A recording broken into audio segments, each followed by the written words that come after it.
First morning of Ideas Festival, Aspen Ideas Festival 2018. Pretty great, right?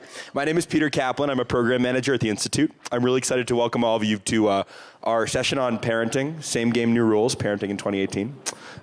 Before we start, I was just hoping that I could remind everyone of a few housekeeping suggestions. Please silence your cell phones. Feel free to participate in social media using the hashtag AspenIdeas. And if you want, and if you're an especially opinionated person, you can rate various aspects of the app, of the session on our app. So make sure you have it downloaded. You can do it after, share all your thoughts. It always helps us improve our content at the festival. It's my pleasure to introduce the moderator of this conversation, great friend of the Institute, David Leonhardt. He's an op-ed columnist for the New York Times. We're really honored to have him spearheading this conversation. So please give our panel a warm welcome as we begin our day program. Thank you all, and good morning. Thanks for coming out for a good breakfast. We're all excited for this conversation. We started having it over at the table there, and then we realized we're supposed to do it on stage. So we stopped ourselves to get up in front of you. The Institute this year, I actually really like this, is encouraging self-introduction. So we're gonna go down the line, starting with Sarah here, and they're each gonna tell you a little bit about themselves. And then we're gonna dive into our discussion.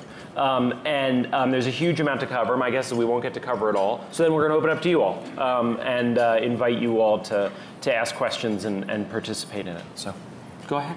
Good morning. I'm Sarah Rich. I'm a writer and editor based in California. I write about culture very broadly. I've written a lot about design and food and farming, but most relevant to our topic today, recently I wrote a piece for The Atlantic about masculinity and boyhood and kind of looking at the ways in which boys are not granted as an expansive a view of their identity development as girls are, and also kind of looking at the ways our inherent sexism is preventing us from having an equal expectation of what boys and girls can become. And I'm also the parent of a 4-year-old boy who approaches his gender very expansively. Hi, everybody. My name's Lise Eliot. I'm a professor of neuroscience at Chicago Medical School, which is part of Rosalind Franklin University. If you don't know who Rosalind Franklin is, please Google it soon. She's a very important figure in the history of science, and we are trying to be a beacon for women in science and medicine. So I started out as a bench scientist, poking electrodes into neurons in sea slug brains and then rat brains and guinea pigs, and trying to understand how our brains change as a result of learning. So we call this neuroplasticity. I'm sure you've heard of this. Along the way, I started getting pregnant, and I was pregnant with my first child, who's now 24, and was looking for a decent book on brain development and discovered there wasn't one. So I wrote a book. I sort of left the bench, wrote a book for parents called What's Going On in There, which I'm happy to say is still being used.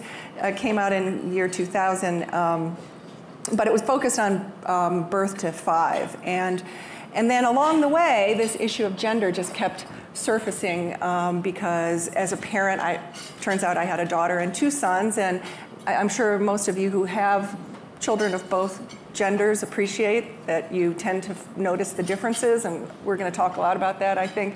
But at the time I started my second book, which was called Pink Brain, Blue Brain, there was a lot of books out there talking about these hardwired differences between boys and girls, and parents need to understand these nature-based differences in order to properly raise their children. Well, with my perspective from neuroplasticity, I realized that that can't be the whole story, and so I tried to flip the script a little bit and talk about how the very early experience of gender rearing diverges children's brains, if you will. And when you actually look at, because I am a neuroscientist, if you actually look at brain data, and we'll talk about this later in another session with Michael Kimmel, there aren't such dramatic differences. And so we really need to look at our early environment and practice when we think about why boys and girls have such different challenges and successes later in life.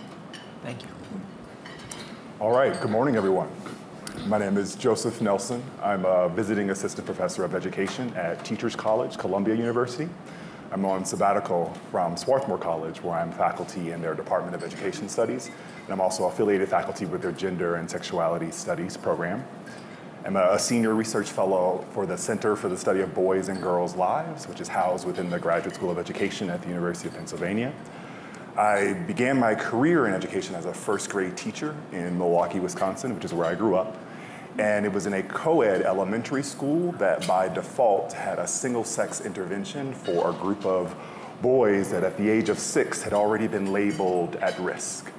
So my principal at the time, who was a well-respected leader within the district, she asked the pre-K3 and pre-K4 teachers to identify a group of students that were maybe in need of an early intervention around their behavior or their academic performance. And by default, that group of students were boys of color, primarily. And I became the embodiment of an intervention for a group of boys that, again, at the very young age of 6, had already been labeled at risk. And so my task, in essence, was to turn the boys around by 3rd grade so that their test scores on that key test that students have to take in most urban public school districts in 3rd grade won't affect the school's overall performance. And it was at a time in American education where we could open up the newspaper and see the list of schools throughout the district that were ones in need of improvement.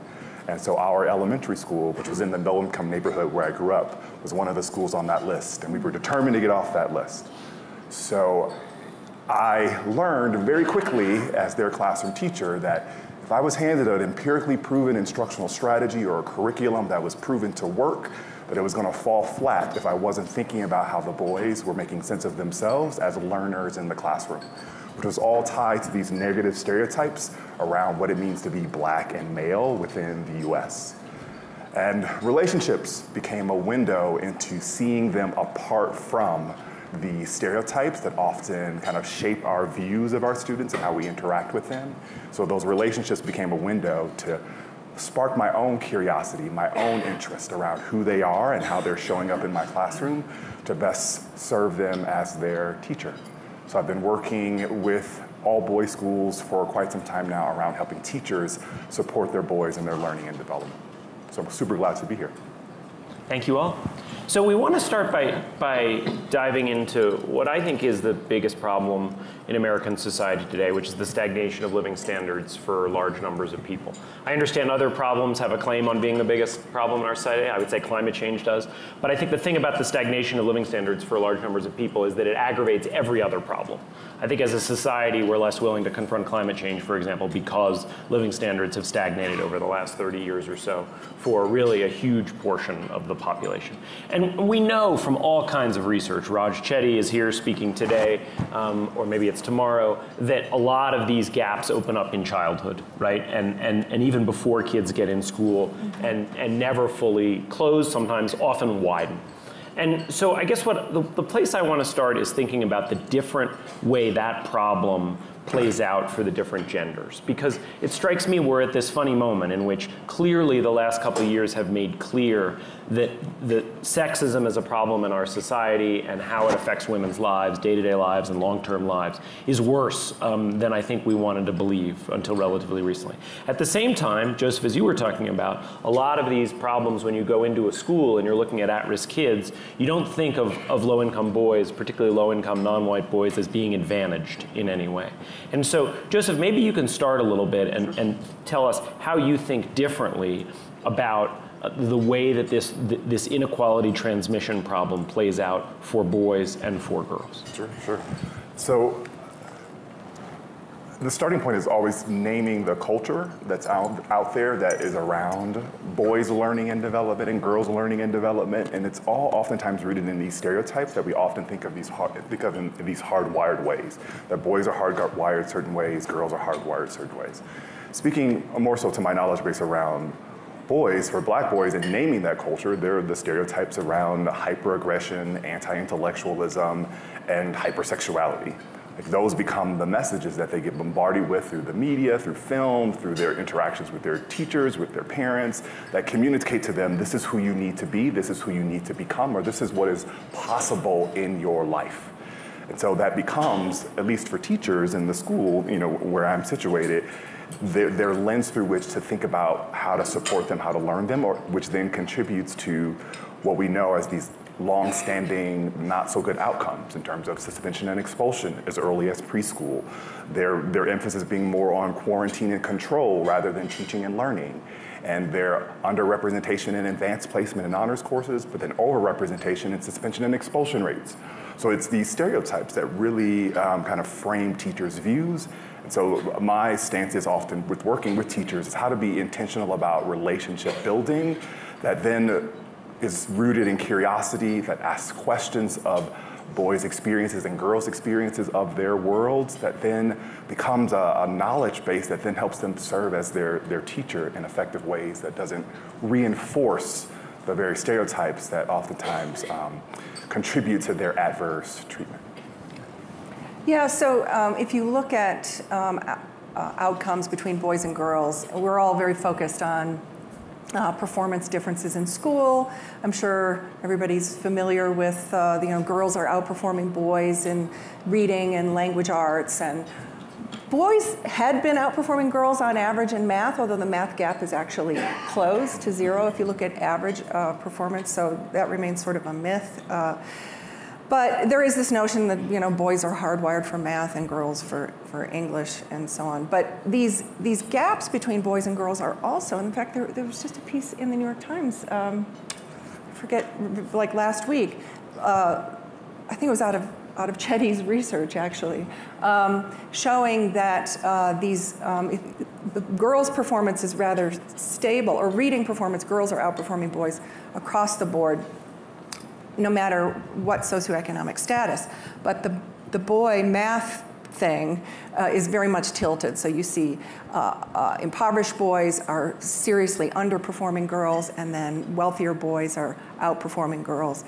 And so it tells us that boys and girls have a different sensitivity to the environment. And I think a lot of this really is what Sarah will be talking about, which is that we have given girls this latitude.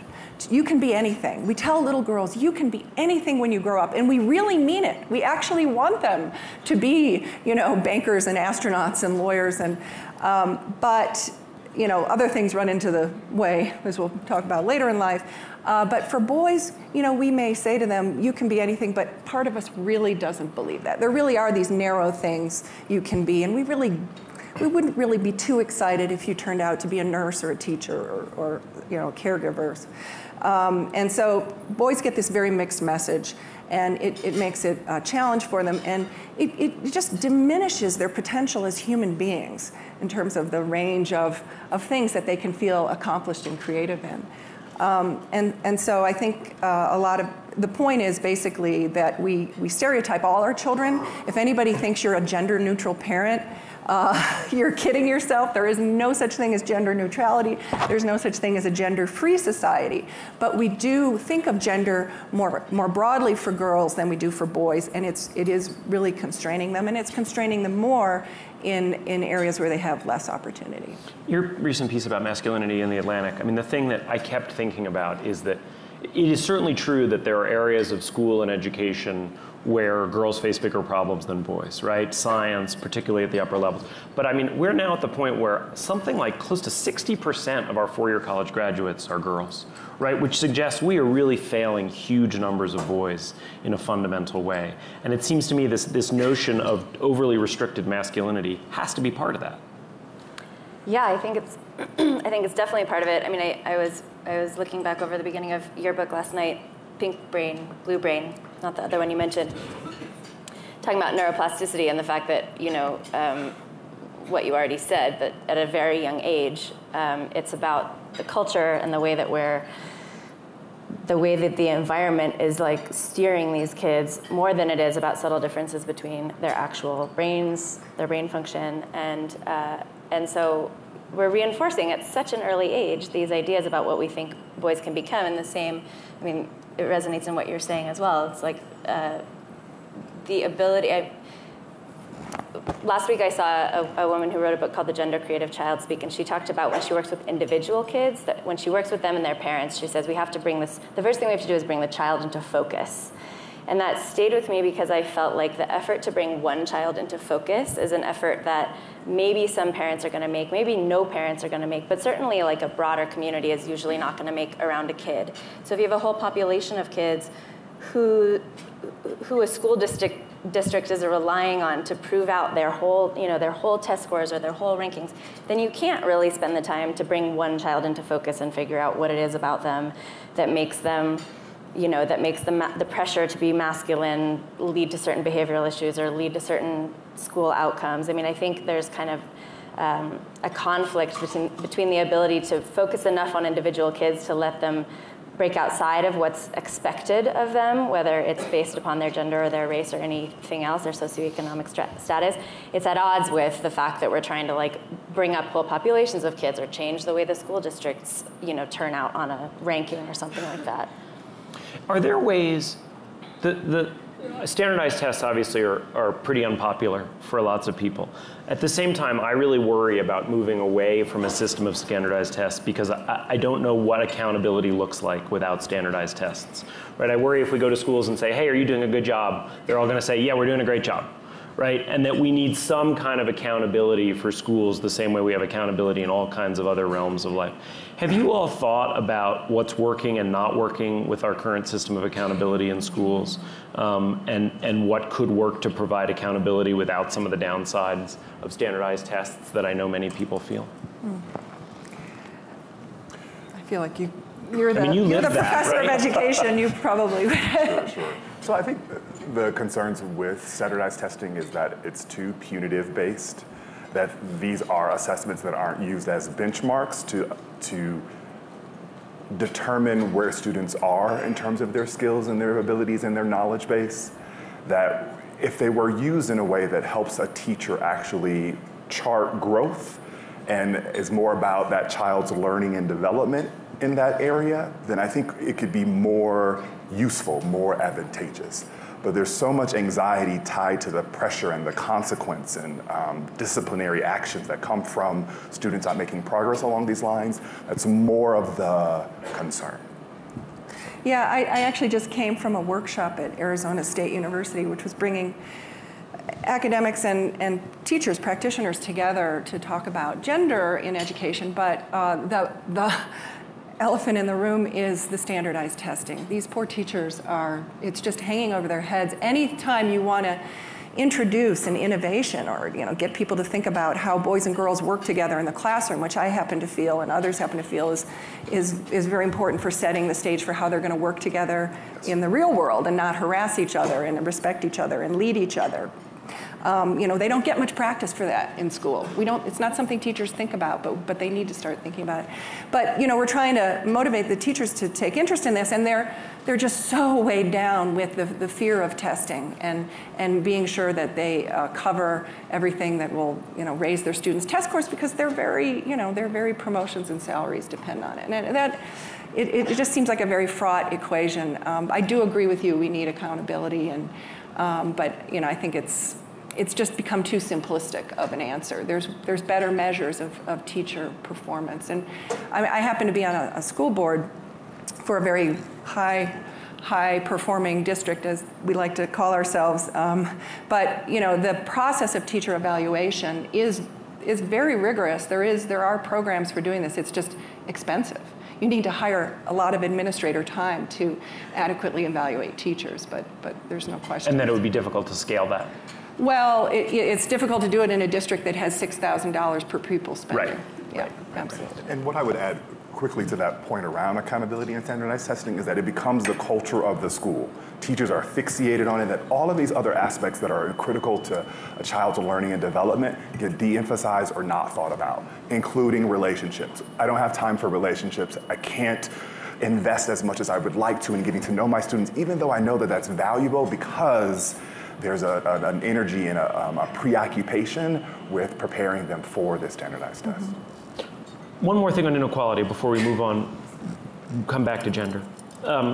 So the question of single-parent families, we've seen enormous growth of single-parent families really across all kinds of ethnic groups and demographic groups, right? I think there was a stereotype for a long time that it wasn't a problem in white communities, but it very much is a problem in white communities, right?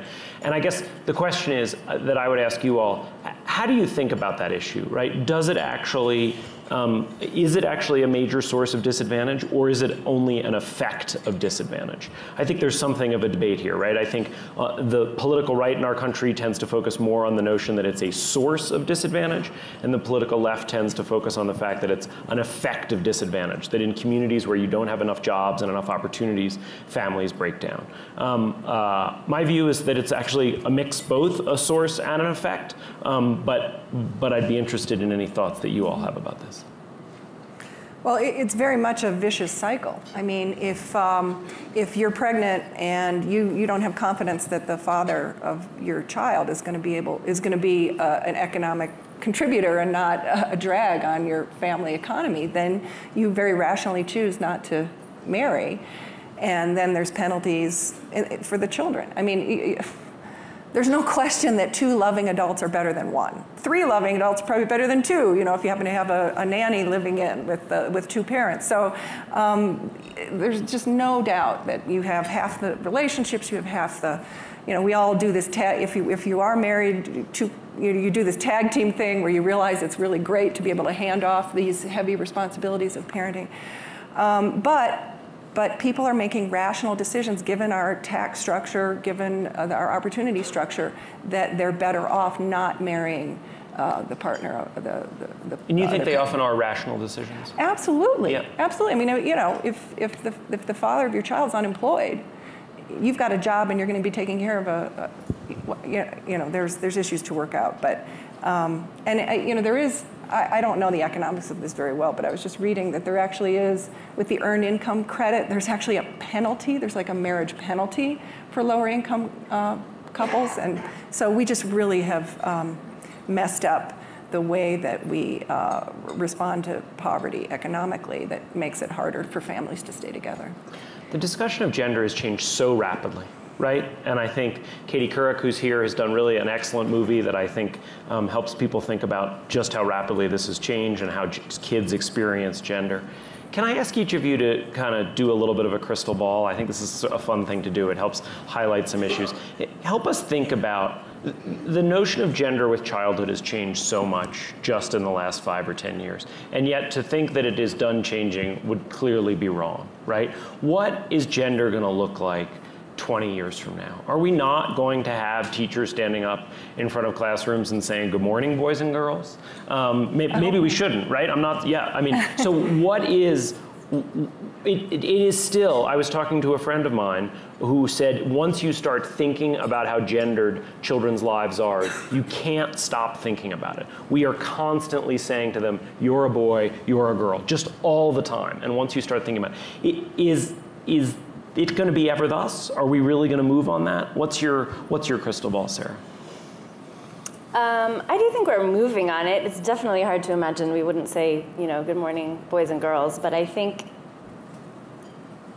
right now my primary experience is with really small children. I have a 4-year-old and a 2-year-old. And the 4-year-old, I feel like I've noticed in the last year how much kids start to notice difference, period, when around this age. I'm sure your research bears that out. And any parent has seen it. Like a 3-year-olds start to notice different skin colors. They start to notice, who's a boy, who's a girl, what they're wearing, who's old, who's young. It's just like a process of finding something that they can cling to as what's certain in some ways, I think. And there's not very much that a 3-year-old knows. And what I've noticed with my child, who sometimes bucks the expectation visually of gender, he wears dresses a lot.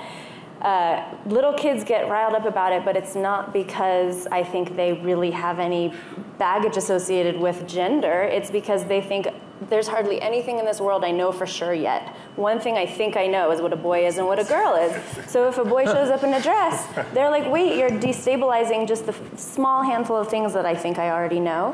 And I think the same holds for adults, even though we don't notice it as much. I think there's a clinging to knowing either or. There's just ambiguity is not comfortable. And so I think where we're headed with gender is an increased comfort with ambiguity. There's the idea of a gender spectrum. There's this sense that, the bathroom issue brings up the fact that it's nobody's business what's under my clothes. I should be able to relieve myself in public and it shouldn't matter. I think it all relates to our are feeling that like you have to have an either or it's very uncomfortable. So I think if anything, what I hope is that there's kind of a relaxation around the idea that one person doesn't necessarily need to know everything about another person. And whether there are reasons to distinguish between boys and girls is a question, related to other things. But I think from a cultural standpoint, where I think we're headed, where I kind of hope we're headed, is to the idea that individual people are going to express themselves in many ways,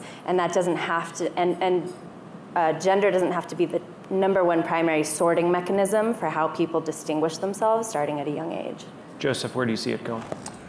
So I guess the thought that comes up for me in response to your question is we as adults have a lot that we're going to have to learn along these lines from children and youth as our society becomes more increasingly diverse around gender. And it's just cultivating a disposition of asking questions, exploring their experiences that then allows us to better see the ways in which they show up in the different environments and contexts where we interact with them as adults.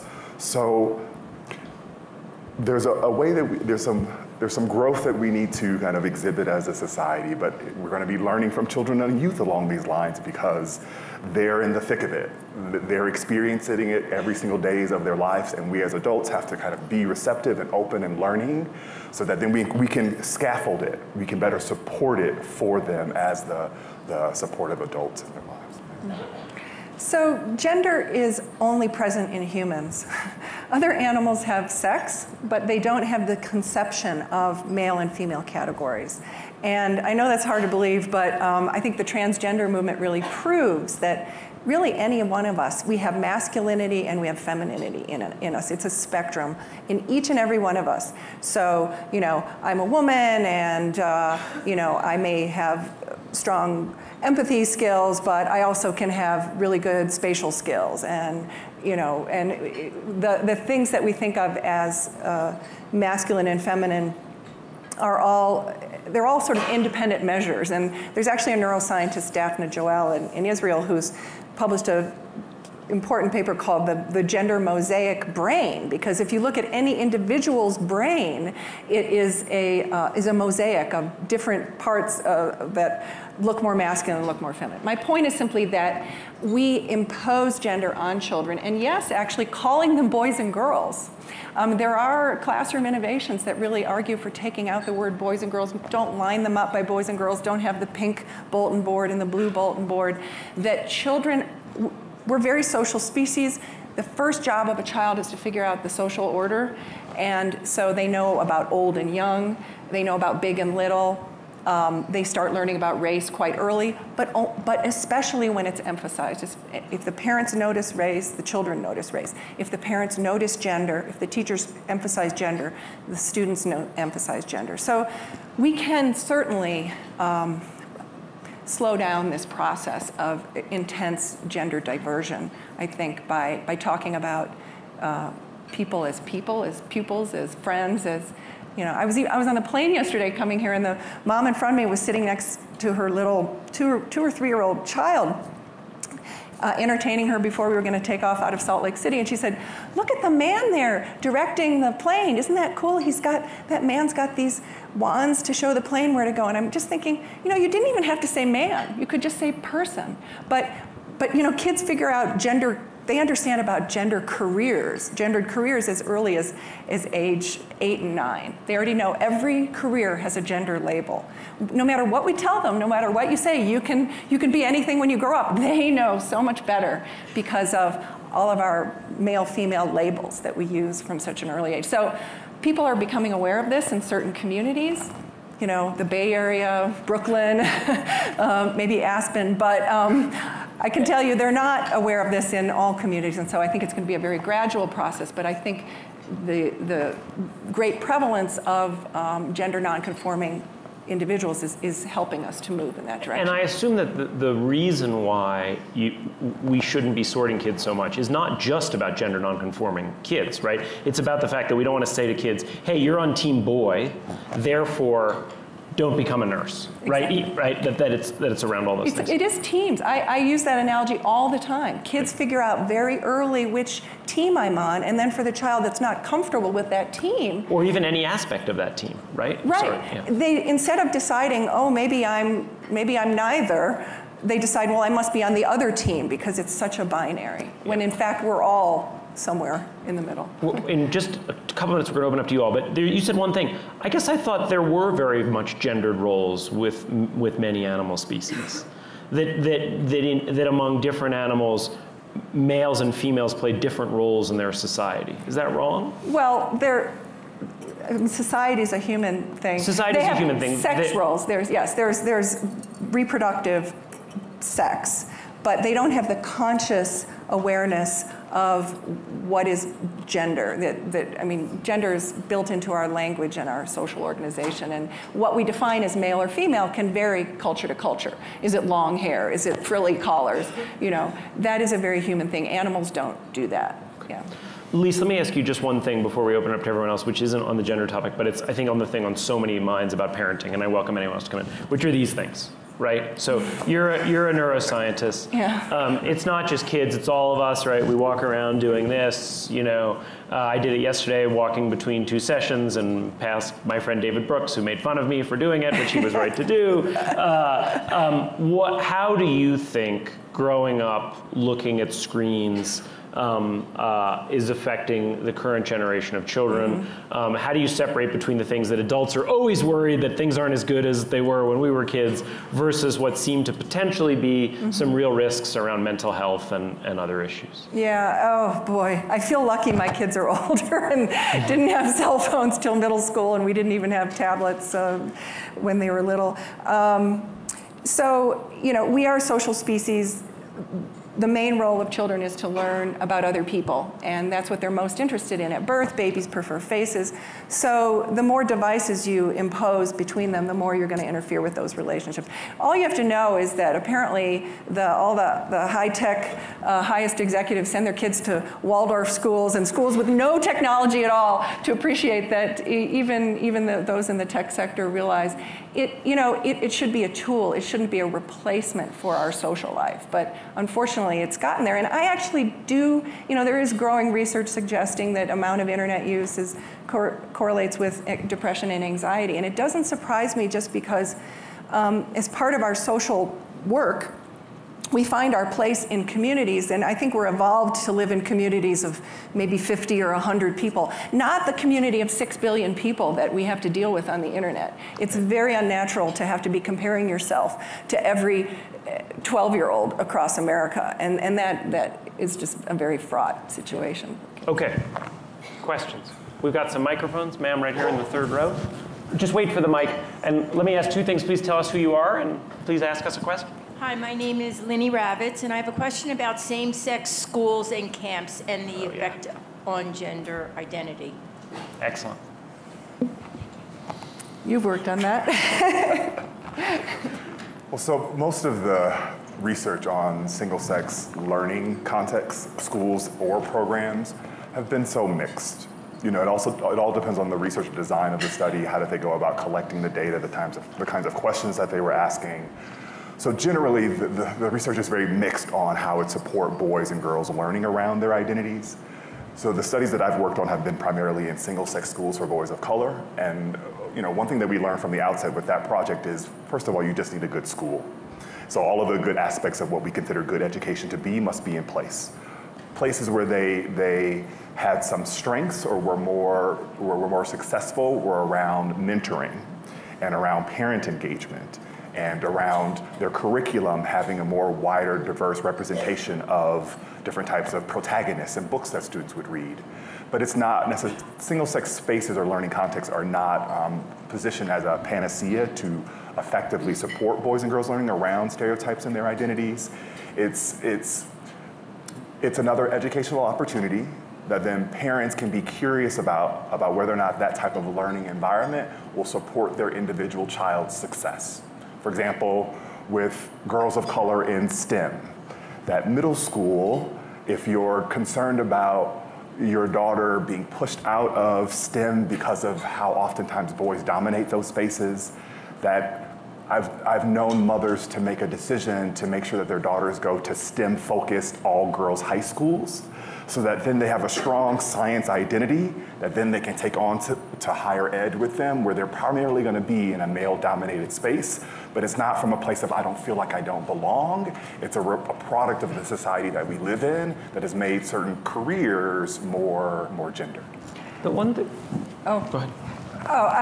Yes.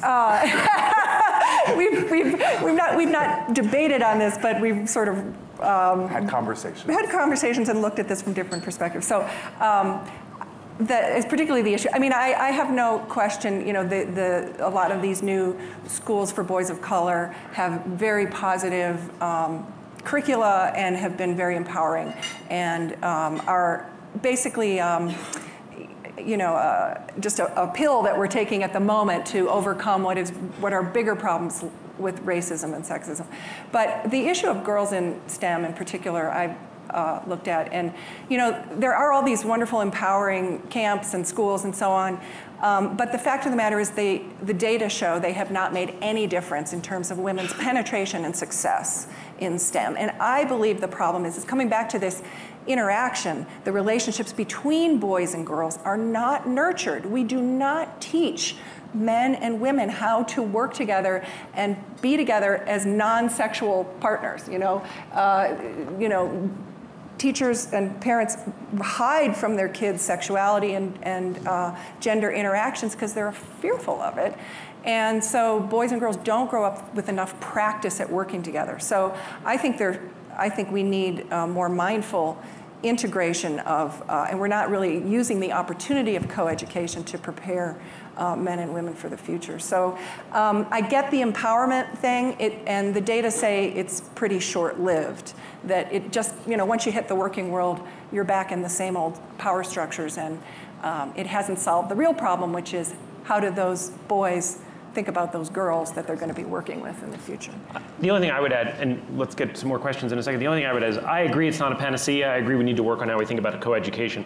But if you talk to people, adults today, huge numbers of them, both men and women, had extremely positive experiences at spending some time in a single-sex atmosphere. And I think in addition to the social science, we should put some weight on that. And I think a lot of people have had very valuable experiences in single-sex settings, and so having that as an option for kids at some time is really a valuable thing. Can I add really quickly, Please, though? let's get a microphone in the front row while you do. Single-sex male setting, though, like since we're talking about masculinity, what happens in those spaces and what's expected to happen in those spaces is what I think is sort of in a slow evolutionary process. And I used the Boy Scouts and the Girl Scouts as an example in this piece I just wrote, and those are long-held traditions of boys' spaces and girls' spaces, but the traditionally reinforced activities, behaviors, relationships, interactions are all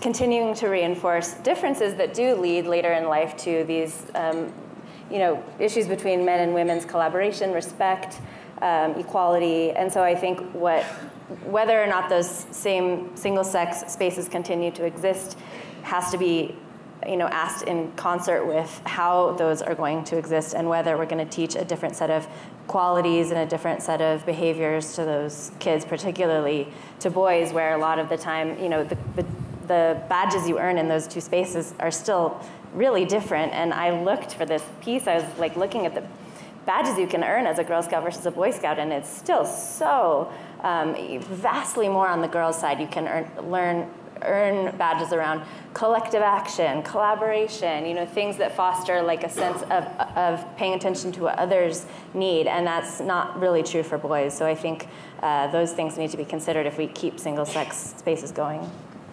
Thank you. I'm Nicola. Can you speak more to what the children are actually going through with these cell phones and what parents should be doing about it, if they should control cell phone use, or how do we deal with these new paradigms? Who wants to take it? I have a quick thing, because Sure. you're going to have more to say than I do, but I did want to point out that there was a piece really recently about this, except the point of the piece was we worry a lot about the screen time we're allowing our children to have, and we're not doing a good job worrying at all about how much screen time we're allowing ourselves to have in the presence of our children. And I'm super guilty of this, and most people I know are, and we all are, but we let our kids look at a screen, a few hours a week, but what modeled behavior we're giving is that we tend to be interested in staring at our screen like most of the time. So I think that there has to be more worry, not just about how we're allowing our kids to get integrated into a relationship. I think they're probably going to have better relationships with their screens than we do, but our inability to control our relationship to the screen, I think, is needs to be high on the list of what we're examining when we try to figure that out. Mm-hmm. My late cousin, who is the sort of a very respected figure in our family, once said to my dad, "Your children will listen to you less than you hope and imitate you more than you can ever imagine," which is basically what you're saying. Yeah. Good morning, Dr. Eliot Levy from Miami. David, I share with you completely about the accountability issues in the schools, especially the public schools, especially in the underserved communities. And I think it manifests itself very clearly in the very basic concept of what percent of the students in a school are reading at grade level. And this is something that's not talked about, and yet it's so important, especially when when our present administration and the government is trying to force children to leave public schools and go to charter and parochial schools without any data to support that a charter school is going to have a better success at teaching reading than a public school down the street. Perhaps Joseph could comment. Why is that allowed to go on? Why isn't there any pressure from the community to let us know how good or how bad a public school is performing by a very simple criteria: how many are reading? Yes. Well, to reinforce your comment, absolutely, reading is essential. And we need to, at least coming from the boys learning and development world, that boys see reading as something that they should not be doing often, or it's highly feminized as a practice. Gender label. Yes. And so then it becomes, in the earlier years, how do we encourage boys to be more interested in reading? And that's in public schools, private schools, parochial schools, all schools of all types. And there's a professor at Penn, Ebony Thomas, who's working with a cohort of teachers in the Philadelphia area that are helping teachers think about how to coach boys into reading more and enjoying reading, and not necessarily about moving from one school to the next to find the best curriculum around reading. But there is a broader issue at play. Our current public educational system is about amassing resources that aren't always equitably distributed. And so parents are often put in these positions around, where do I best send my child to school where they can get access to the most resources as possible?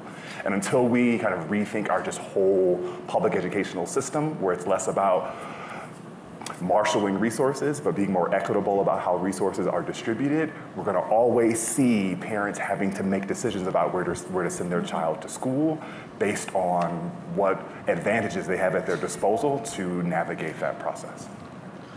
We have time, I think, for one more. Bring it back here. The one thing I would just add is that I sometimes worry that Betsy DeVos, who has a record of promoting the least effective charter schools, has given a bad name to charter schools as a whole.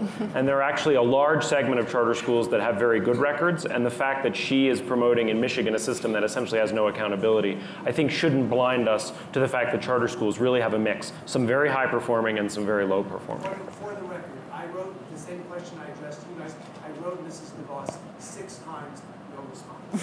And there are actually effective public schools as well that are serving students, well also. Thank you very much. I'm Elif.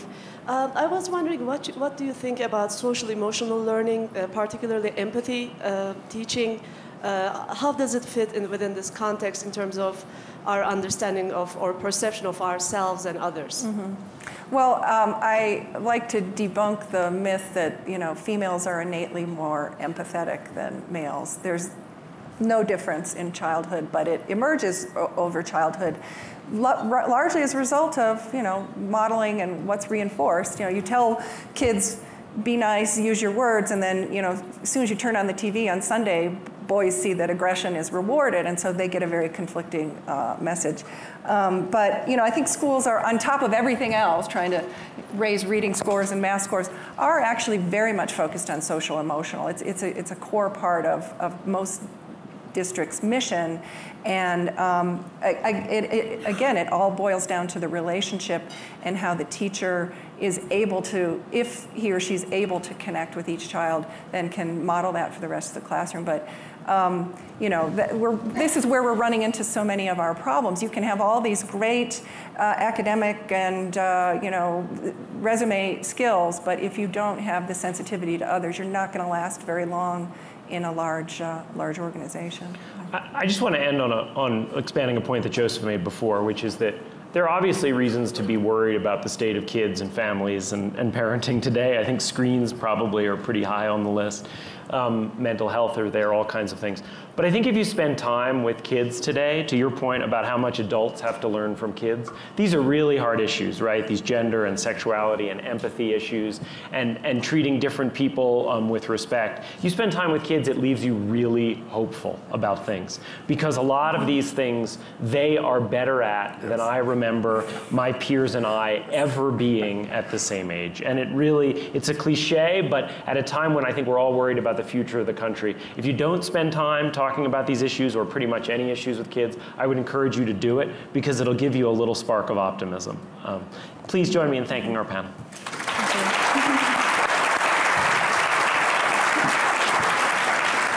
Enjoy your day.